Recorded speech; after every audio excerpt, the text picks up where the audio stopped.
በምጥ ወቅት ላይ የሚሰሙ የመከራና የስቃይ ድምጾች የህይወት ማብቂያ ጩኸቶች እንኳን ቢመስሉ በውጤታቸው የአዲስ ማንነት መገኛና የውስጥ ጥንካሬ ማሳያዎች ናቸው። ሉሻ ማስተር አብነት ጊዮጌ ካረቢት ተብዝ ኢትዮጵያ ቤት ሕክምና ውርስዲ ካረቢት ተብዝ ኩሽያም ልጭ ተሙለክ በተለያዩ የማህበራዊ ትስስር ገጾች ላይ የማስተር አብነት የጤናን ሁኔታ በተመለከተ ሁለተኛ ዙር የቀዶ ሕክምናውን በሰላም አጠናቋል፣ እንኳን ደስ አላችሁ በማለት ታዋቂ ዜና አውታሮችን ጨምሮ በግለሰብ ደረጃ የሚንቀሳቀሱ በርከት ያሉ ገጾች እጅግ ውዥንብር የሚፈጥሩና ምንጫቸው ያልተረጋገጡ አወዛጋቢ መረጃዎችን እየሰጡ ይገኛሉ። ይህም ሀሳብ ምናልባት ማስተር አብነት ሕክምናውን በተሳካ ሁኔታ ጨርሶና አጠናቆ ሐኪሞቹም ደስ ብሏቸው እርሱም ደግሞ ፍጹም ደህና ሆኖ ከመላ ቤተሰቡ ጋር ዳግመኛ ተገናኝቶ ወደ እናት ሀገሩ በሰላም ሲገባ ከማየት የመነጨ ከፍተኛ ጉጉት በህዝቡ ዘንድ በመኖሩ ነው እየተባለ ይገኛል። እውነታው ግን ምንድነው? ለመሆኑ ማስተር አብነት አሁን በምን ሁኔታ ላይ ይገኛል?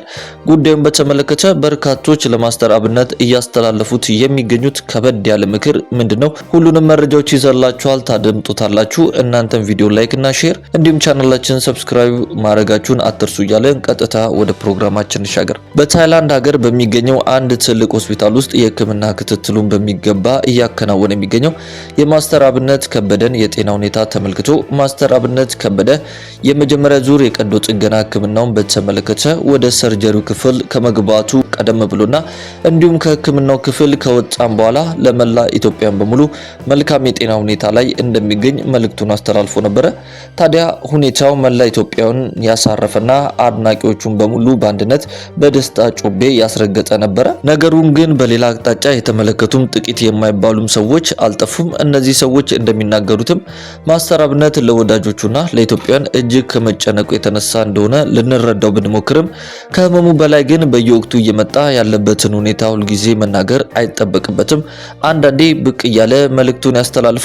በሌላ ጊዜ ደግሞ ፊቱ ደክሞና ጠቁሮ እንኳን እየታየ በመጥፋቱ ይቅርታ መጥቶ ይጠይቃል። ስለዚህ በደንብ የሚመክረውና ራሱን የሚያዳምጥበት ጊዜ እንጂ ከአንዱ በሽታ ሳያገግም ወደ ሌላ እንዳይሆን ተረጋግቶ ህክምናውን እንዲያደርግና አሁን ትኩረቱን በጠቅላላ በግል ህይወቱ ላይ ብቻ ማድረግ አለበት እያሉ ሀሳባቸውን እየሰጡ ይገኛሉ።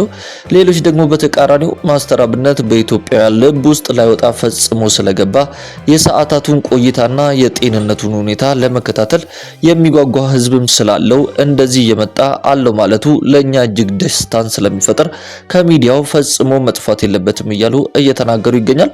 በዚህ መካከል ታዲያ ማስተር አብነት ሰሞኑን ስላለበት ሁኔታ ምናልባትም እንደሚጠረጠረው የአንዳንዶችን ምክር በመስማትና ምንም አይነት መረጃ በማህበራዊ ሚዲያ ላይ አለመናገሩን ተመልክቶ አንዳንድ ያልተጣሩና ምንጫቸው ያልተረጋገጡ መረጃዎች እየወጡ ይገኛሉ። ከነርሱ መካከል ረጅምና ሰዓታትን የፈጀ የማስተር አብነት ሁለተኛ ዙር የቀዶ ሕክምና በሰላምና በተሳካ ሁኔታ መጠናቀቁ እየተሰማ ነው። እንኳን ደስ አላችሁ የሚሉ ጽሁፎች በተለያዩ የትስስር ገጾች ላይ እየተዘዋወሩ በርካቶችም እያጋሯቸው ይገኛሉ። በተለይ እውነታ ከሚመስሉ በኤአይ ከተቀነባበሩ ምስሎች ጋር አንድ ላይ በመሆን በጋራ እየተሰራጩ በመሆናቸው ሰዎች የበለጠ መረጃውን እንዲያምኑ ምክንያት እየሆናቸው ሲገኙ አንድ የቀዶ ጥገና ከተደረገ ጥቂት ቀን እንኳን ሳይቆይ እንዴት በዚህ ፍጥነት ሁለተኛው ሊደረግ ይችላል? ይህ ፈጽሞ ሊሆን አይችልም የሚለው ጉዳይ ደግሞ መረጃው አንዳንዶችን ትክክል አይደለም እንዲሉ እንዳደረጋቸውም እየተናገሩ ይገኛሉ። ከዚህ ሁኔታ ጋር ተያይዞ በቅርብ በህክምና አብሮት ወደ ታይላንድ ሀገር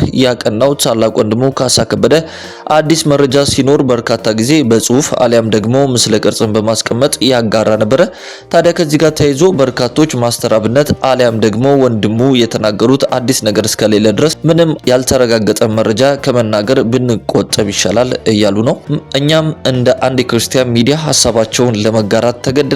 ይህንን መረጃ አጠናክረን ወደ እናንተ እስካቀረብንበት ደቂቃ ድረስ ማስተር አብነት የመጀመሪያ የቀዶ ጥገና ህክምናውን በሰላም አጠናቆ በመልካም የህክምና ክትትል ላይ የሚገኝ መሆኑና ስለ ሁለተኛው የቀዶ ጥገና ሁኔታ ግን ከወንድምም ሆነ ከእርሱ የተሰማ ወይም የወጣ መረጃ እንዳልደረሰን ለመናገር እንወዳለን።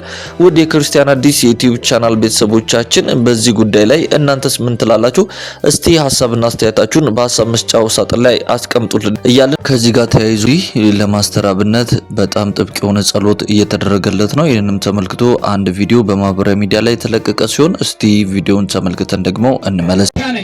ሉሻ ማስተር አብነት ጊዮጌ ካረቢ ታቢዝ ኢትዮጵያ ቢታ ሕክምና ውርስዲ ካረቢ ታቢዝ ኩሽያ ምጭ ተሙለክ ኦስደ አጊኮ ሀርጊያ ጎባይ ዲገና ኢየሱስ ሱንታን ሉሻ ሆል ኢትዮጵያ አላሜ ቀረት ዮሻ አከታዬ ዮነ አጉታናቱ ዮነ ኢየሱስ ሱንታን ደአጋ ኢየሱስ ሱንታን ደአጋ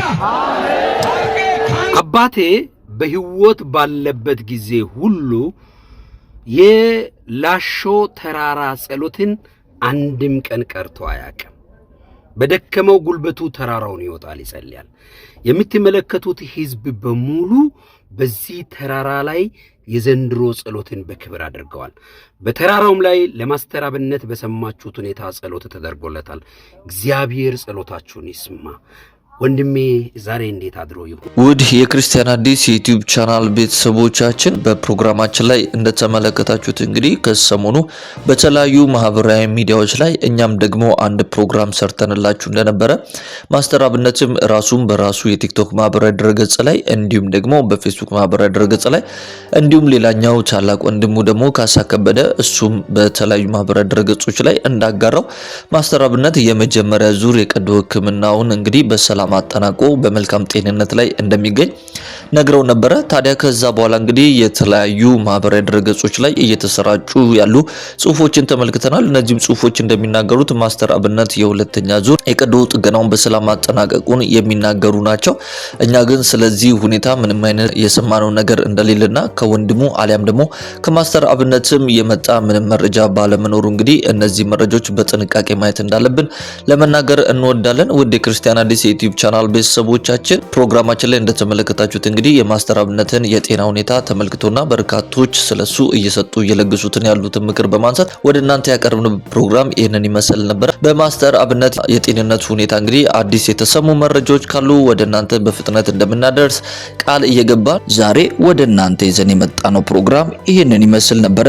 በቀጣይ ፕሮግራሞቻችን ደግሞ እናንተን ይጠቅማሉ፣ ያስተምራሉና ያንጻሉ ብለን በምናስባቸው ሌሎች ልዩ ልዩ አስተማሪ የሆኑ መንፈሳዊ ፕሮግራሞች ዳግመኛ ወደ እናንተ እንደምንመለስ ቃል እየገባን የዛሬው ፕሮግራማችንን እዚህ ላይ እንፈጽም። ሰላም፣ ጤና፣ ፍቅር በያላችሁበት ስፍራ ሁሉ እየተመኘንላችሁ ጌታ ኢየሱስ ክርስቶስ ዘመናችሁና ሕይወታችሁን ይባርክ እንላለን። ቸር ሰንብቱ።